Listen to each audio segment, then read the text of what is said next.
অমর একুশে গ্রন্থমেলা প্রতিবারের মতো এবারও জমে উঠেছে নানা ধরনের বই, পাঠক ও প্রকাশকদের সমাগমে। তবে বিশেষ নজর কাড়ছে রাজনৈতিক বই ও প্রকাশনা।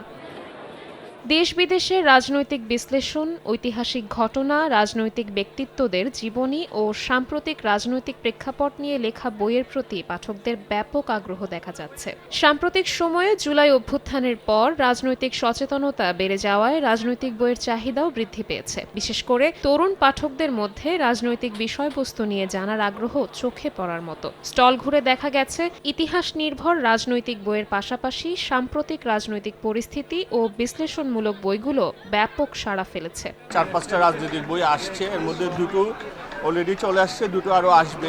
ভালো বিক্রি হচ্ছে। আমাদের একটা বই আসছে এবার খুব কাটতি, এটা হচ্ছে তাজউদ্দিন নামে একজন প্রধানমন্ত্রী ছিলেন। এই বইটা এই বইমেলার আমাদের সর্বোচ্চ বিক্রির মধ্যে আছে। 40 পাঠকরাই হচ্ছে যে কিনতেছে বেশি। এছাড়াও যারা হচ্ছে যে ছাত্র রাজনীতি, মানে এই অভ্যুত্থানের পর রাজনীতির বইয়ের কাটতিটা একটু বাড়ছে।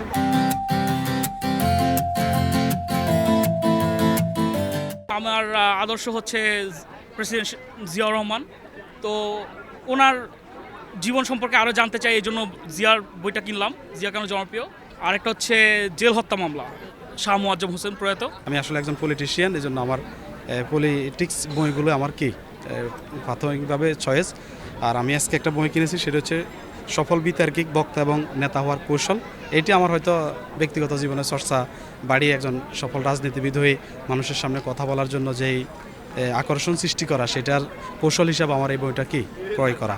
রাজনৈতিক বইয়ের প্রতি পাঠকদের আগ্রহ, লেখকদের বিশ্লেষণ ও প্রকাশকদের প্রত্যাশা সব মিলিয়ে বোঝা যায় বইমেলায় রাজনৈতিক বইয়ের চাহিদা ক্রমেই বাড়ছে। রাজনৈতিক সচেতনতা ও ইতিহাস জানার আগ্রহ পাঠকদের মধ্যে আরও বাড়লে ভবিষ্যতে এ ধরনের বইয়ের বাজার আরও প্রসারিত হবে বলে মনে করছেন প্রকাশকরা।